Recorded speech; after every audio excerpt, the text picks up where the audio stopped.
곧 이어 사제의 강복을 받는다. 사제가 불참한 때는 성호경만 바친다. 성부와 성자와 성령의 이름으로. 아멘. 성모님의 믿음은 모든 사람과 모든 천사들의 믿음보다 뛰어나셨다.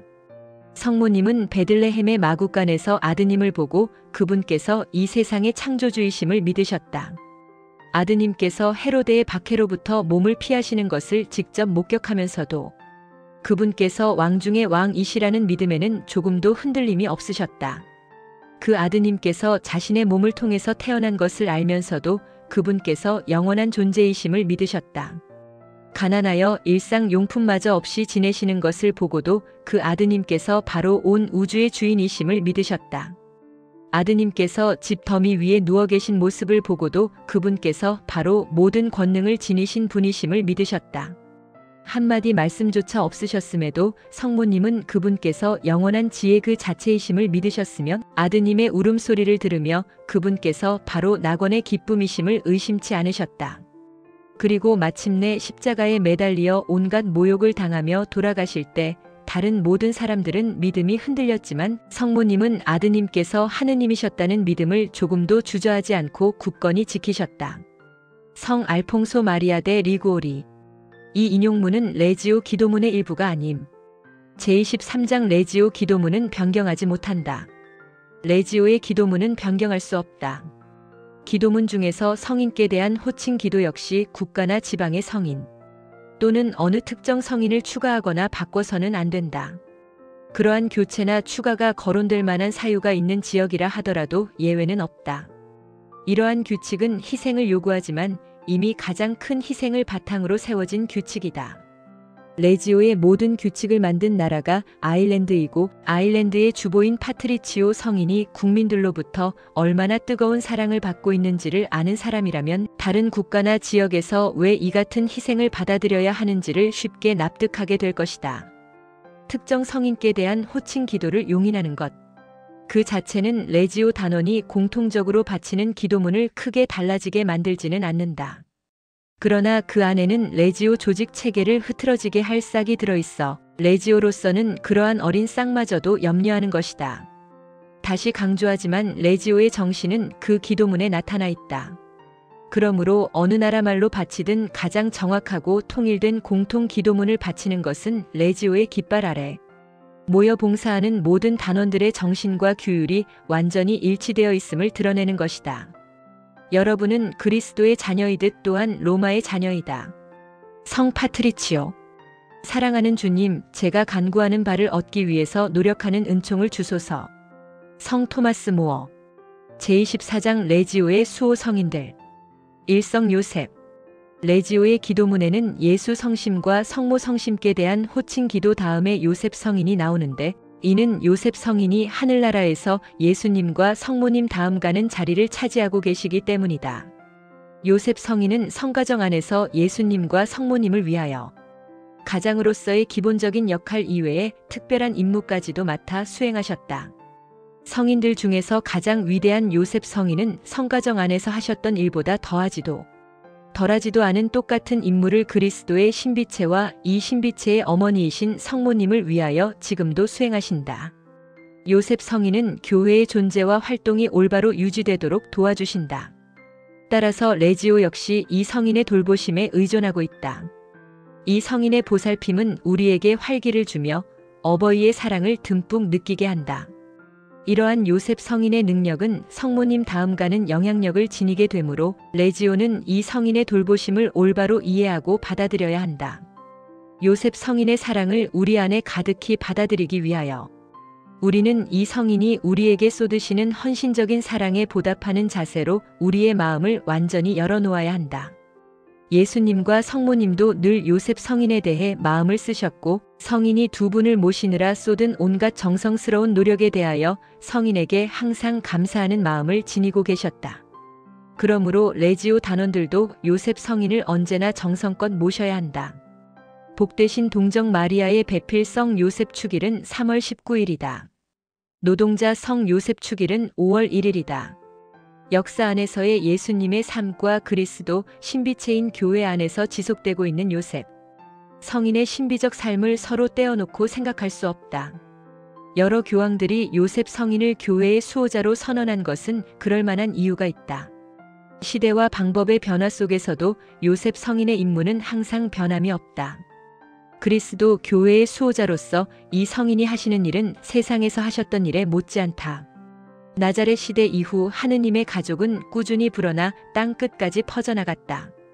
이에 따라 요셉 성인은 새로운 아버지로서의 역할까지 맡게 되었는데, 이는 하느님께서 아브라함에게 헤아릴 수 없이 많은 사람들의 아버지가 되도록 해주겠다고 하신 약속을 능가하는 것이다. 하느님께서 우리를 다루시는 섭리는 변함이 없고 한번 계획하신 일을 다시 생각하시거나 임의로 바꾸지도 않으신다. 하느님께서 하시는 모든 일은 한결같고 질서정연하며 일관성 있고 지속적이다.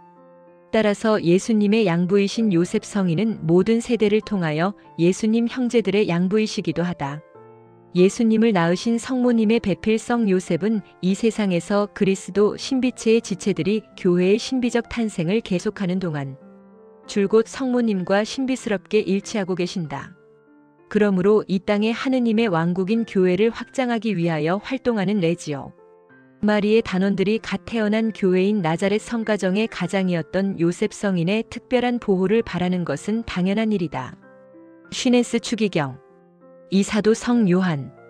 복음 성서에 예수님께서 사랑하신 제자로 나타나 있는 사도 성 요한은 예수 성심께 대한 신심의 표본이다. 이 성인은 끝까지 주님께 충실하여 예수 성심의 고동이 멎고 창에 찔려 숨을 거두시는 순간까지 곁에서 지켜보았다. 그 후 요한 성인은 티 없이 깨끗하신 성모 성심께 대한 신심의 모범으로 등장하게 된다. 그는 천사처럼 순수하여 예수님께서 하시던 일들을 대신 맡아 하였고 성모님이 세상을 떠나실 때까지 아들로서 꾸준히 효성을 드렸다. 그런데 우리 주님께서 십자가 위에서 하신 세 번째 말씀에는 복되신 어머니께 드린 지극한 효성 이상의 깊은 뜻이 담겨져 있다. 주님은 요한 성인을 통하여 온 인류에게 말씀하셨고 그 중에서도 믿음으로써 당신께 매달리는 사람들을 향하여 그와 같이 말씀하신 것이다. 주님은 이 말씀을 통하여 성모님을 인류의 어머니로 선포하셨고 당신 자신은 수많은 형제들의 맞이가 되신 것이다. 요한 성인은 이와 같이 새롭게 태어난 자녀들의 대표자로서 하늘나라의 첫 번째 상속자로 올랐고 그의 뒤를 따르는 자녀들의 모범이었으므로 레지오가 가장 친근하게 공경하는 성인이다. 요한 성인은 교회와 교회 안의 모든 영혼들을 사랑하였고 교회가 펴는 봉사활동에 온 힘을 쏟았다.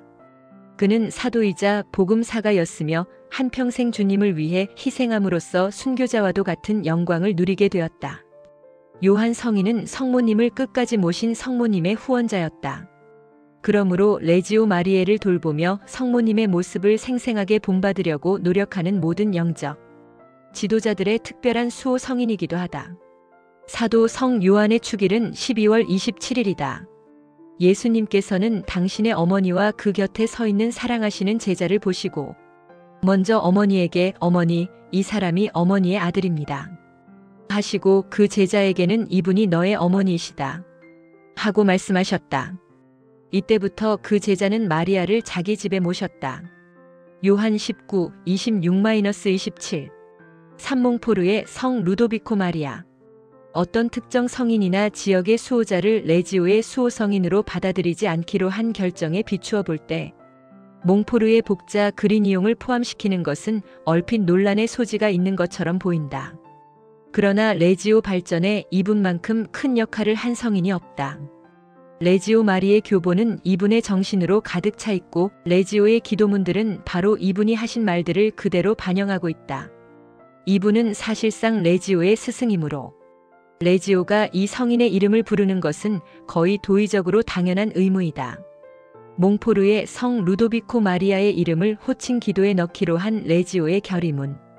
이 성인은 1947년 7월 20일에 시성되었으며 축일은 4월 28일이다. 성 루도비코 마리아는 수도회의 창립자일 뿐만 아니라 선교사였다. 또한 그는 선교사 이상의 다른 면도 있는데 교회의 박사와 신학자로서 그때까지 아무도 착상하지 못한 성모학을 우리에게 널리 보급하였고 우리에게 현세에 일어난 모든 성모 발현을 미리 알려주었다. 즉 루르드로부터 파티마에 이르는 모든 성모 발현과 성모님의 원죄 없으신 잉태에 관한 교회 선포로부터 레지오 마리에의 출현에 이르기까지 예언한 분이다. 그는 성모님을 통하여 하느님의 왕국이 이 땅에 오고 있음을 알리는 데 힘썼으며 때가 차 하느님의 동정 성모님이 티없이 깨끗하신 성심으로 인류가 목말라 하는 구원을 세상에 가져다 주신다는 사실을 전해주었다.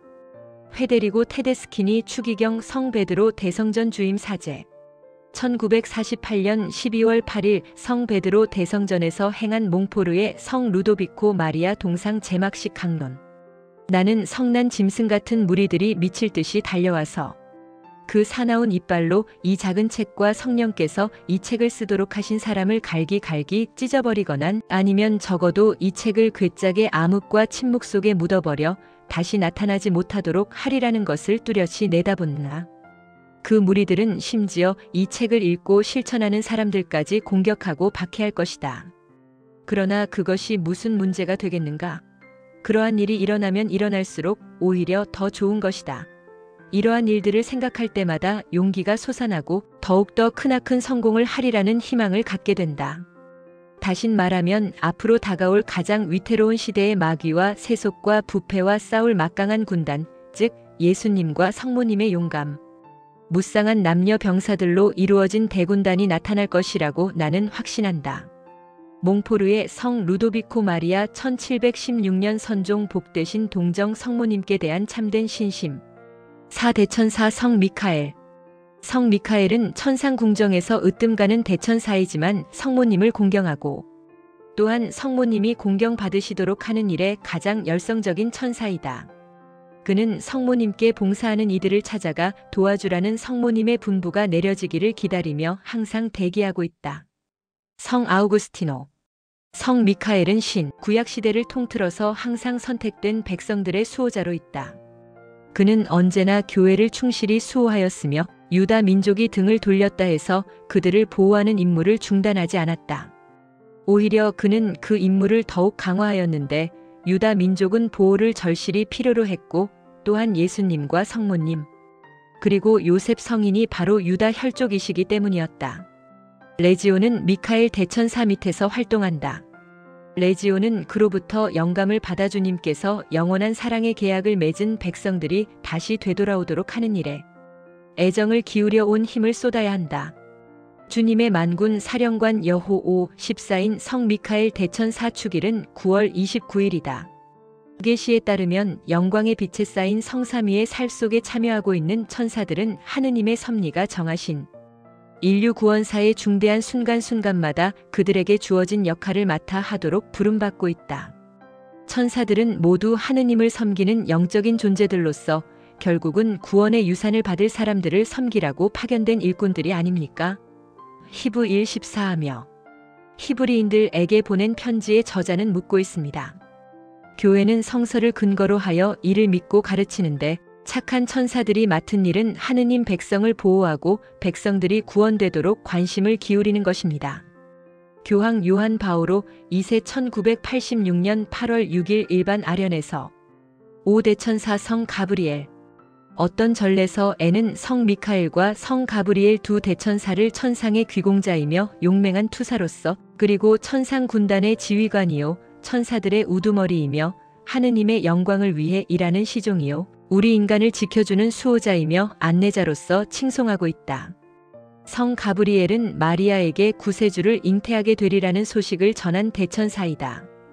그는 성삼위께서 마리아에게 보내시는 인사를 전달하였고 삼위일체의 신비를 처음으로 인간에게 알려주었다. 성자께서 사람이 되어 이 세상에 내려오신다는 사실과 성모님의 원죄 없는 잉태를 선포하여 묵주기도의 첫 번째 신비를 밝혀주었다. 미카엘 대천사가 유다 민족을 돌보았다는 사실은 이미 앞에서 언급한 바가 있다.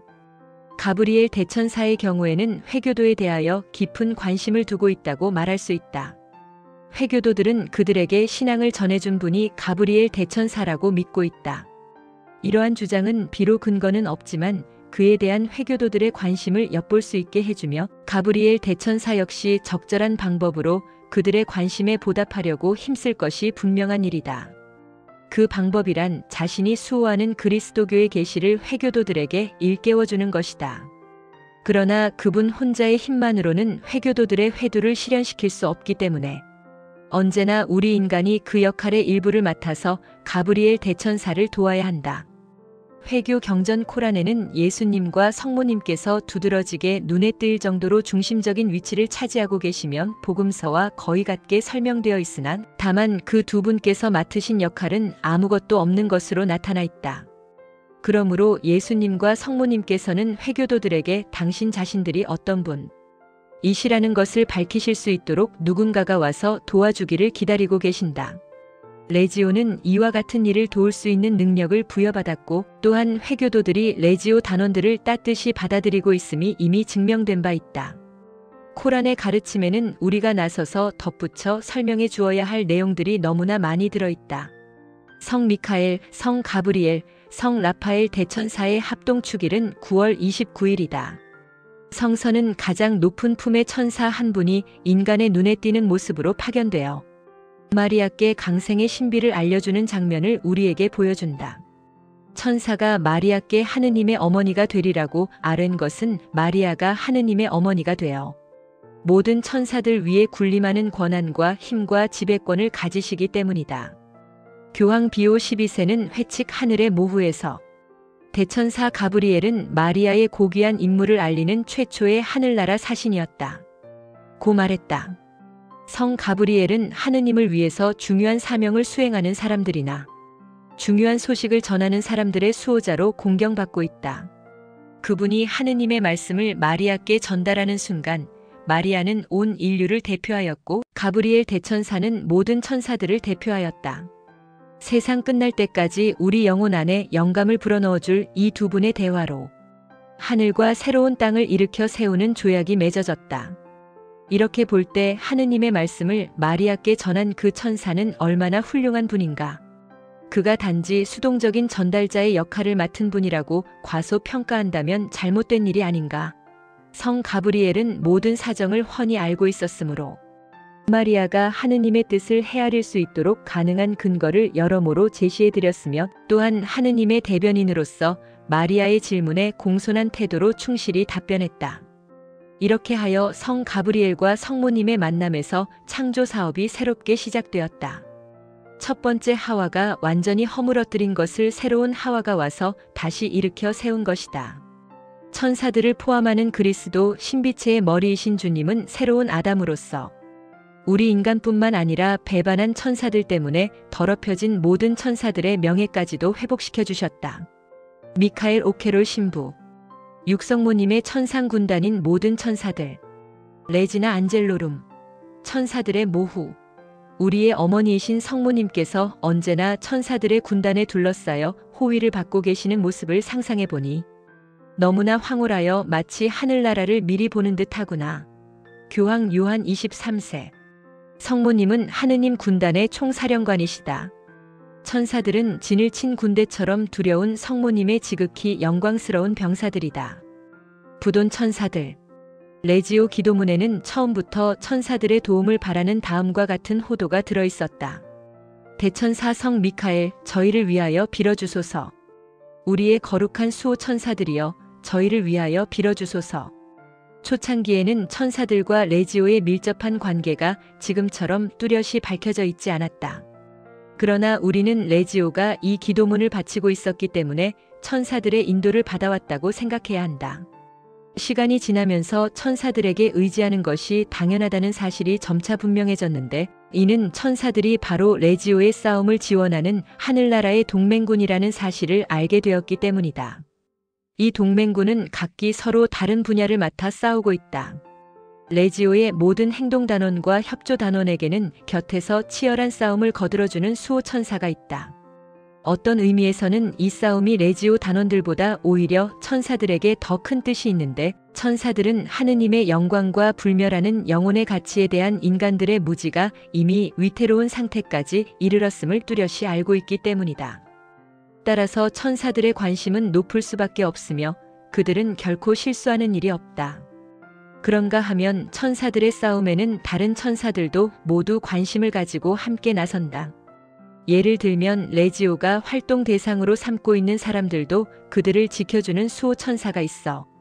그들의 수호 천사들 역시 레지오의 수호 천사들이 이기도록 힘써 도와준다. 그뿐 아니라 천상군단 모두가 싸움터로 서둘러 달려온다. 태초부터 천사들은 사탄과 그의 졸개들을 맞아 전투를 벌이고 있는데 이제는 레지오가 그 싸움의 일부를 떠맡아 수행하고 있으므로 천사들은 레지오 단원을 도우려고 달려오는 것이다. 구약과 신약 성서에서 천사들은 매우 인상 깊은 자리에 배치되어 있으며 천사들에 대하여 언급된 구절도 수없이 많다. 천사들이 마귀와 벌이는 인간의 싸움에 어깨를 나란히 하여 가까이에서 보호하는 임무를 띠고 있는 것으로 설명되어 있다. 그들은 중요한 대목마다 등장하는데 그때마다 하느님께서 당신의 천사를 보내시어라는 구절이 반복된다. 모두 구품으로 분류되는 천사들은 다양한 수호 임무를 띠고 있다. 그들은 각 개인이나 장소나 도시 또는 나라를 수호하고 자연을 보호하며 때로는 동료 천사들을 지켜주기도 한다. 성서에 따르면 이교도 왕국들도 각기 수호 천사가 있다고 한다. 단위 4, 10-20, 10, 13 천사의 품급은 천사, 대천사, 지품천사, 치품천사, 역품천사, 능품천사, 좌품천사, 주품천사 및 권품천사이다.